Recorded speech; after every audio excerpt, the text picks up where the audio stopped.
And Carl, I'm looking forward to what we're talking about today. Welcome to the show. Kia ora. Oh yeah, it's good to be with you. Often, Carl, I have to be honest, you're keen on a good feast, but today you are wanting to talk about a wee story in the Old Testament of the Bible, but this is actually about, well, food perceivably running out. So Yeah. why is this on your mind? I guess I was just pondering on this story and thinking about what it really represented, and it's the widow of Zarephath in it's 1 Kings chapter 17 verses 8 to 16, and it's the story of Elijah coming to this place called Zarephath near Sidon, and basically meeting a widow there, and they're in terrible drought at the time, so people are probably close to quite serious starvation. And he says, "Oh, can you get me some water?" Which is a bit insensitive in the midst of a drought. And then she's like, I guess that the Middle Eastern response of hospitality is to really give of what you have for a stranger. They're amazing, and they're still like that today. So she starts to go away, and he says, "Oh, while you're at it, can you get me some bread? Bring me some bread." And being a prophet, she's probably torn. So she just goes, "Look, to be honest with you," and I'm paraphrasing it here, "I've got one cup of flour left, a bit of oil. I'm going to just make some bread with it, get some sticks, cook this bread, eat it, and then me and my son are going to die."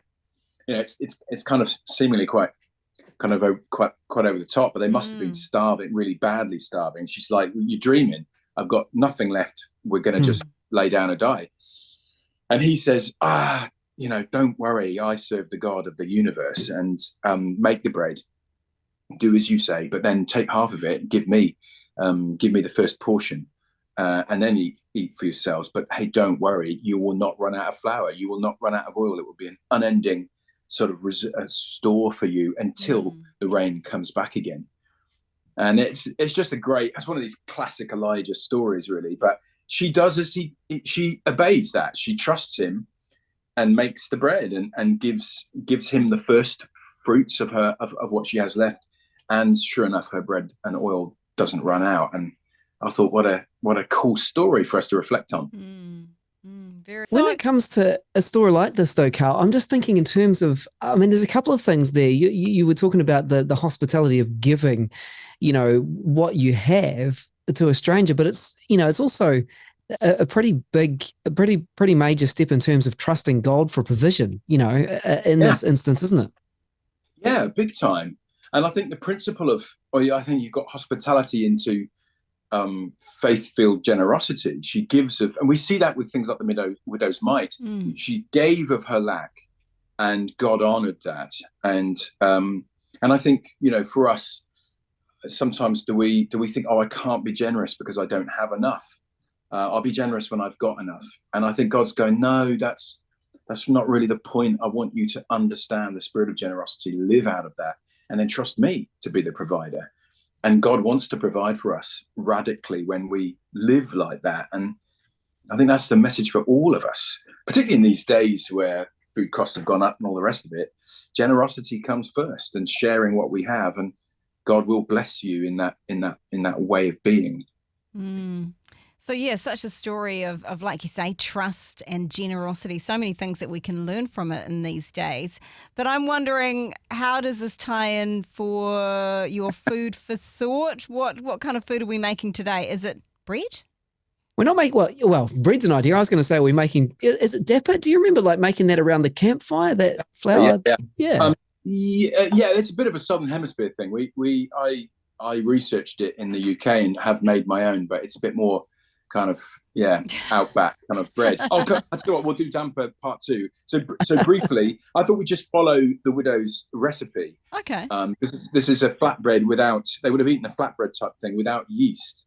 And so we're talking good olive oil, plain flour. You could use bread flour or 50-50 with just the normal flour, standard flour. And she would have mixed sort of reasonably equal quantities of water and flour. Now you can do this and leave it by your fruit bowl. It would make a paste, like a very, very, very wet batter. You can leave that by your fruit bowl for a couple of days, and it would actually attract yeast from your fruit bowl. And so you could make your own magic yeast. That's how you make sourdough. But in essence, if you just make up a dough, cup of flour to say probably half a cup of water, warm water, and then 2 or 3 tablespoons of virgin olive oil. Mix that whole lot together and knead it really well for about kind of good 10 minutes. Then leave it to rest for an hour or 2. You've pretty much got a flat dough recipe. It does need salt, so you would add salt in that kneading process, and then they would have. So let's think about the sticks. They would have done it. They would have had their own fire and some kind of heavy metal plate that they would have cooked on. You could use any solid bit of metal, a car door or whatever, a dustbin lid, whatever you've got that's metal, over a bit of fire, heat that up, and then just roll the flatbread out, and it will cook really well and be a great accompaniment to curry, Mexican, stew, whatever you want, really. And then I guess damper part 2, same thing, but you would add a teaspoon of baking powder for a cup of flour. And at that initial mixing phase, you don't need to knead it in the same way. You would mix it, bring it together till it is one, and you're ready to go. Doesn't need to do anything. So damper, then you wrap it in foil, put it near your barbecue, or if it's good foil, put it on the coals, and hey presto, damper. Nice. I was going to say takes me back. Any homemade bread is just the best, right? There's something about it. It's fresh. It's cooked to the way that you like to cook it, whether it's a soft one or if you like it with that sort of harder, crusty edge. Thank you so much, Carl, for being a part of today's show. Food for thought. Thanks for joining us on Rhema. Now, if you found value in today's content, hit that like button. And if you haven't already, consider subscribing to our channel with the subscribe button. This really helps us to continue to produce more quality content for you. And hey, if you'd like to stay updated and never miss any of our future videos, ring that notification bell as well. Don't forget to follow us on our other socials, which are in the description below. And until then, stay tuned.